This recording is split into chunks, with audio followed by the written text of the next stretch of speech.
오늘날 호랑이는 한국인 일상에서 보기 드문 맹수입니다. TV나 책을 통해 접하거나 동물원에 가야 간신히 볼 수 있죠. 그런데 과거에는 한반도에서 호랑이를 보는 것이 그리 어려운 일이 아니었습니다. 당장 한민족 최초의 건국 신화인 단군 신화에도 곰과 함께 호랑이가 주역으로 나오고 있습니다. 또 울산 울주군에 남아있는 국보 반구대 암각화에는 여러 동물과 함께 호랑이도 그 모습을 드러내고 있는데, 그만큼 한반도에서 호랑이는 매우 흔한 존재였으며 과거 사람들에게 공포의 대상이었다는 것을 알 수 있습니다. 특히 한반도에 서식하는 호랑이를 칭하여 우리는 백두산 호랑이라고 부르는데요. 한반도에서 가장 크고 험한 산이 백두산인 만큼 백두산에 사는 호랑이가 가장 사나웠다고 합니다. 이것이 금강산 호랑이, 지리산 호랑이, 인왕산 호랑이 등 여러 지역의 호랑이가 분포하였음에도 백두산 호랑이를 대표격으로 치는 이유이죠. 하지만 1800년대 말에 이르자 한반도에 서식하는 호랑이는 빠른 속도로 개체수가 줄어들기 시작했습니다. 조선의 개항이 이루어지며 신무기가 들어왔기 때문이기도 하지만 가장 결정적인 이유는 일제의 영향이었는데요.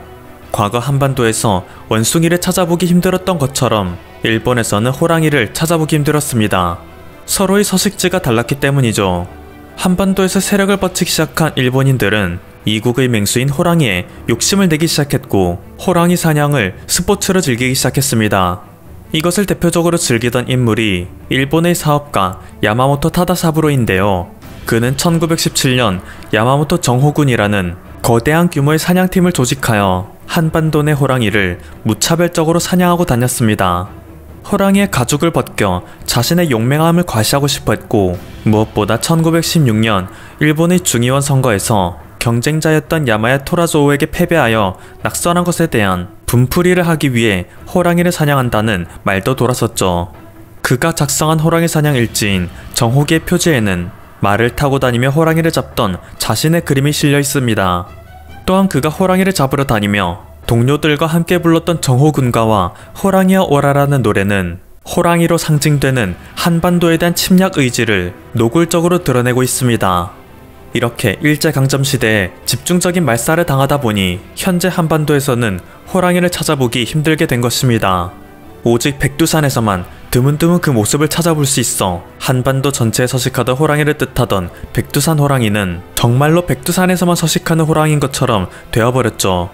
험한 산세에서 끈질기게 명맥을 유지하고 있는 백두산 호랑이는 아직까지도 용맹함을 떨치며 그 모습을 드러내고 있기에 수많은 핍박에도 굴하지 않았던 한국인의 정신을 상징하고 있습니다. 그런데 최근 백두산 호랑이와 관련하여 놀라운 소식이 전해지고 있습니다. 요즘 만주 일대에 거주하는 주민들이 백두산 호랑이에게 습격받는 일이 급증하고 있다는 것인데요. 밭에서 일하고 있던 주민을 몸무게 225kg의 호랑이가 급습하였다 포획되기도 하였고, 자동차만한 몸집의 호랑이가 자동차에 달려들어 유리를 깨는 등 현재 이 일대에 거주하는 주민들은 호랑이에 대한 두려움으로 밖에 나서지도 못하는 상황입니다. 중국 공안은 지역 주민들에게 문단속과 더불어 외출 자제령을 내린 상태이죠. 이 소식을 들은 한국 네티즌들의 반응은 다소 특이합니다. 백두산 호랑이가 오랜 분노를 표출하고 있다. 현재 백두산 호랑이가 출몰하고 있는 곳은 조선 쪽이 집중적으로 거주하는 일대입니다. 지린성, 헤이룽장성, 랴오닝성 등 대부분의 조선족들이 거주하고 있는 곳에만 유독 백두산 호랑이가 출몰하여 습격을 감행하고 있는 것인데요.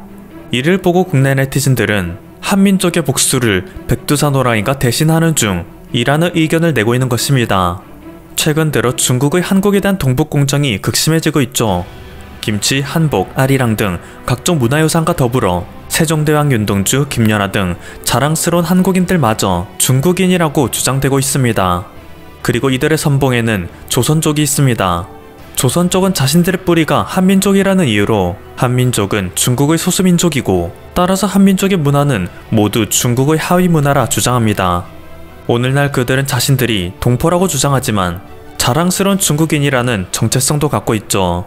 이것을 이용하여 한국 내에서는 이점만 빼먹으려고 하기에 한국인들이 이들에 대해 기본적인 적개심을 갖고 있습니다. 더군다나 이들이 우리에게 주는 직접적인 피해는 사회적으로 큰 문제가 되고 있습니다. 대표적인 사례는 보이스피싱이 있을 텐데요. 최근 한국인들의 가슴을 아프게 만들었던 소식이 있습니다. 과거 KBS 물어보살에 출연했던 조하나 양은 어린 시절 부모님이 이혼하여 출생신고조차 제대로 되지 않는 불행을 겪었습니다. 정식 대한민국 국민이 아니었기에 초등학교조차 다니지 못했습니다. 19살이 되어서야 출생신고가 가능했고 독학검정고시로 고등학교 졸업학력을 취득할 수 있었죠. 성인이 된 후에는 간신히 아르바이트를 구하긴 했으나 그동안 연락조차 없던 부친이 기초생활수급자 신청을 하여 그를 부양해야 할지도 모르는 상황에 처하였습니다. 물론 부양 의무가 없다는 소명서를 제출하면 되긴 하지만 그래도 아버지니까 라는 이유로 부친을 보고 싶다는 마음을 보였었는데요. 물어보살의 MC인 서장훈과 이수근은 단호하게 부친을 절대 만나지 말라며 만류하는 모습을 보였습니다. 그리고 이날의 방송을 본 국내 네티즌들은 그녀의 사연을 보고 눈물을 흘렸고 그녀를 향한 응원의 메시지를 끊이지 않았죠. 그래서인지 그녀는 개인 유튜브 채널도 개설하여 자신의 일상 브이로그 등을 업로드하며 밝은 모습을 보였습니다. 그녀의 밝은 이미지에 호감을 가진 몇몇 광고주에게도 연락이 와 이전보다는 조금 더 나은 삶을 시작할 수 있는 가능성이 보이기 시작했죠. 배우의 꿈을 갖고 있던 그녀였기에 이대로라면 차근차근 꿈을 이룰 희망도 보이는 상황이었습니다. 그런데 일주일 전부터 그녀의 유튜브 채널에 있던 모든 동영상이 내려가기 시작했습니다. 오직 하나 남아있는 커뮤니티 글에는 네티즌들의 추모 행렬이 끊이지 않고 있는데요.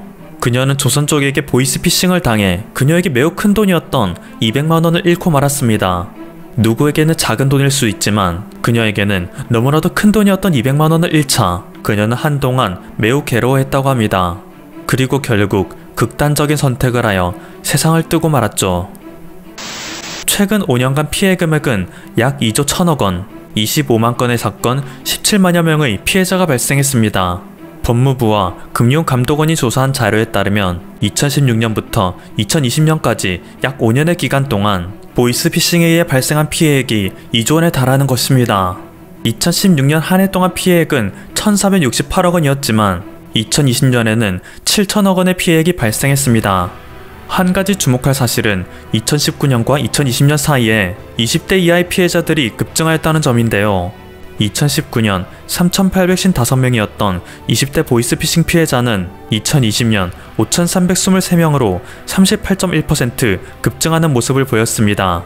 사회 초년생인 그들은 상대적으로 금융지식이 부족하기에 공권력이나 금융기관을 사칭하는 보이스피싱범들에게 속수무책으로 당하는 피해자들이 늘어나고 있기 때문이죠. 인터넷상에는 보이스피싱을 역관광했다는 썰이나 보이스피싱을 희화하는 글들이 많이 나오고 있지만 이것을 가볍게 여길 부분은 결코 아닌 것입니다. 뒤에서는 알게 모르게 사기를 당하여 피눈물을 흘리는 피해자들이 지금 이 순간에도 발생하고 있는데요. 사회적인 논의를 통하여 이들에 대한 대처가 시급한 상황입니다. 지금까지 퍼플튜브였습니다.